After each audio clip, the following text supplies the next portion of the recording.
Well, welcome to our 3 days through the book of Ezra. And what the book of Ezra together with the book of Nehemiah do is they answer the question that we raised at the end of the book of 2nd Chronicles, which is, how did God keep the promise of the kingdom and of the sons of David reigning over that kingdom for eternity? How did he keep that promise alive when the kingdom was destroyed by Nebuchadnezzar in 586 BC? So what I want to do is I want to read the first few verses of the book of Ezra to you, and then I'm going to pick up on a specific theme that we read, but let's not miss the general point that this event, which is recounted in the book of Ezra, is a remarkable fulfillment of the prophecies of the Jewish prophets that had been made during the time of the kingdom. So this was 70 years after the captivity. So 586 BC, Jerusalem is destroyed, the temple is burned, and they are taken off to Babylon by Nebuchadnezzar. 70 years later, under a Persian king now, the Persians had defeated the Babylonians by this point. 70 years later, they are returned. Now, there are two specific prophecies that were fulfilled there. The first one was a prophecy by Jeremiah the prophet, who had said, "You are going to be in exile for 70 years, and then God will bring you back." That's what he said to the children of Israel who refused to listen to him. Poor old Jeremiah, the weeping prophet. And this is exactly what happened. And this was in order for the Sabbaths of the land to be kept. Now, we know that phrase in English, this is the final straw that broke the camel's back. One straw isn't what broke the camel's back. It was a bunch of things that broke the camel's back, but this is just the one that we are focusing on. And that's kind of what it was like with the Sabbaths.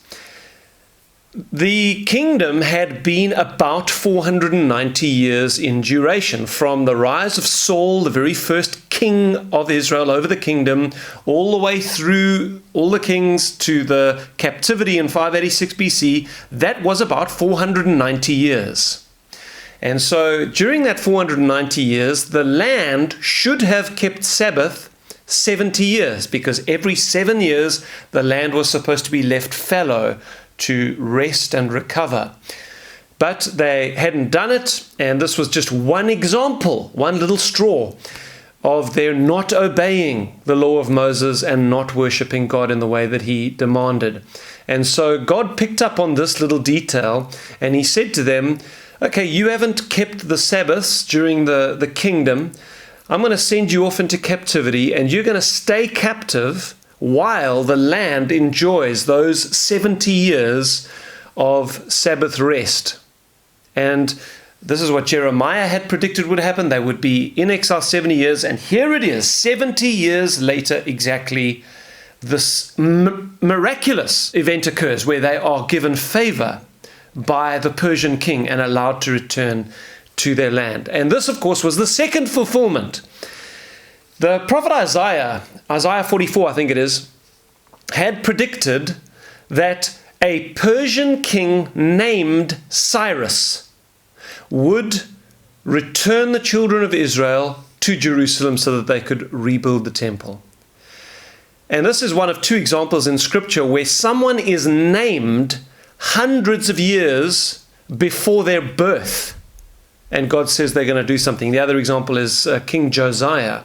So when that prophecy had been made by Isaiah, the children of Israel were not yet in captivity, and the temple was still standing. So it must have seemed a very strange prophecy to them when he said, a king named Cyrus is going to return the exiles, and they're going to rebuild.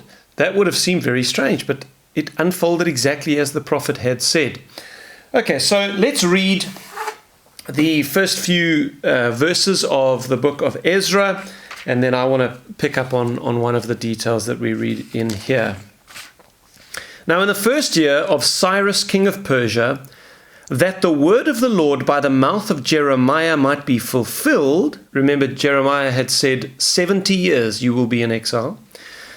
the Lord stirred up the spirit of Cyrus, king of Persia, so that he made a proclamation throughout all his kingdom, and also put it in writing, saying, Thus says Cyrus, king of Persia, all the kingdoms of the earth the Lord God of heaven has given me. He has commanded me to build him a house at Jerusalem, which is in Judah. Just stop there for a second. Cyrus had clearly been read the prophecy of Isaiah. Some good Jewish lad had gone to him and said, O king, do you know that one of our prophets hundreds of years ago named you by name, and he said you were going to do some things? And so Cyrus obviously got the fright of his life, and he got busy with being obedient to what he felt was an instruction. And he says that Yahweh, the God of the Hebrews, he has given me the success that I've had, and he has commanded me to build him a house, the temple in Jerusalem. Quite amazing. Cyrus continues, Who is among you of all his people? May his God be with him, and let him go up to Jerusalem, which is in Judah, and build the house of the Lord, Yahweh, God of Israel, for he is God. I mean, he named me by name. Of course he is God, which is in Jerusalem. And whoever is left in any place where he dwells, now this is what I'm going to comment on today, let the men of his place help with silver and gold, with goods and livestock, besides the free will offerings for the house of God, which is in Jerusalem. Then the heads of the fathers' houses of Judah and Benjamin, and the priests and the Levites, with all whose spirits God had moved, arose to go up and build the house of the Lord, which is in Jerusalem. Of course, the house of the Lord means the temple. And all those who were around them encouraged them, or strengthened their hands, with articles of silver and gold, with goods and livestock, and with precious things, besides all that was willingly offered. Okay, so we're now going to leave the subject of how God was keeping the promise to David alive through returning the exiles. Okay, we're going to leave that now, and I want to comment on something different. In those verses I just read to you, we see Cyrus saying, whoever wants to go back to Jerusalem can go. And if you don't go with them, strengthen their hands, encourage them by giving gifts of gold and silver and livestock, etc.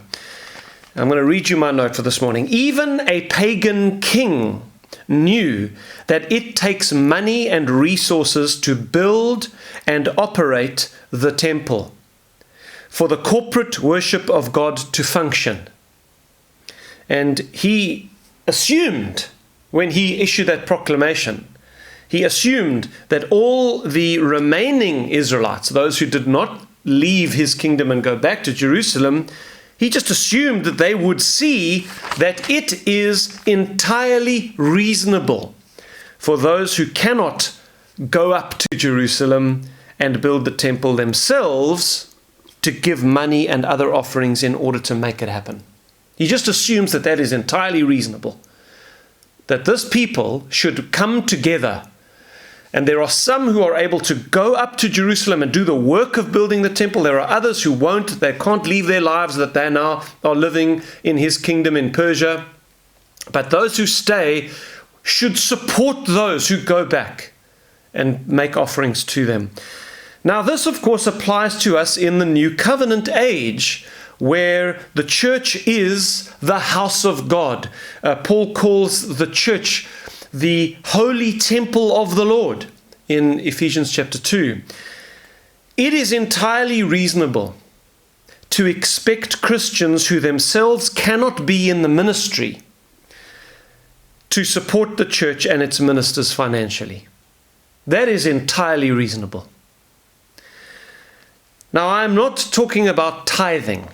I'm not talking about some religious obligation to give a certain percentage of your income to your local church, and if you don't give that percentage and it doesn't all go to your local church, that you're sinning. The New Testament does not teach that. You are free to give what you want to give, where you want to give, when you want to give it. As the Lord moves in your heart, you should give cheerfully and as you purpose in your own heart. There is no religious obligation for your giving in the New Testament. But let me tell you what God does require of you. He requires that you live a selfless life and that you use the resources that you have generously, willingly for the building up of His church. He's not going to tell you how to do that, how much you've got to give, when you've got to give. You've just got to give generously. And in the New Testament, it does indicate that you should give proportionately to your income in some way, and you should give consistently. These are the principles we find in the New Testament, not the Old Testament tithe. So I'm not talking about some religious tithing obligation, but I am talking about a joyful, generous giving to where you see good fruit and potential for kingdom advancement. Now that hopefully does apply to your local church. You hopefully do believe in the work your local church is doing. You believe that it's a good place, that there is a faithful gospel witness in that place, and your pastors need to be supported financially. It's good that they get their salary from the ministry that they do, and that's got to come from the people in the church. So it is entirely reasonable to give to your local church. Of course it is. But it's not just to the local church. There may be other areas where you see really good gospel potential. Maybe there's a missionary that you want to support from that bit of money that you set aside for your giving to the kingdom. Maybe you want to take some of it and give it to a missionary. Maybe there's a ministry that you want to support. You have the freedom to do so. And it is entirely reasonable for you to do so. And in fact, if you are one of those Christians who never gives any money to the ministry, whether it's your local church or any other sort of gospel faithful ministries, you are being entirely unreasonable. So my encouragement to you today is open your eyes and look around you, Christian, and see if you can discern where God is moving. Where is there a faithful gospel witness where the church, the temple of the living God, is being built up faithfully? And give financially, give your resources and support to that place. And hopefully that does include your local church. So be generous, build up the house of God. And you know what the promise is? You won't give a cup of cold water to a prophet in the name of a prophet without receiving a prophet's reward. God will reward you as you give selflessly, sacrificially, generously to the work of the kingdom. See you tomorrow.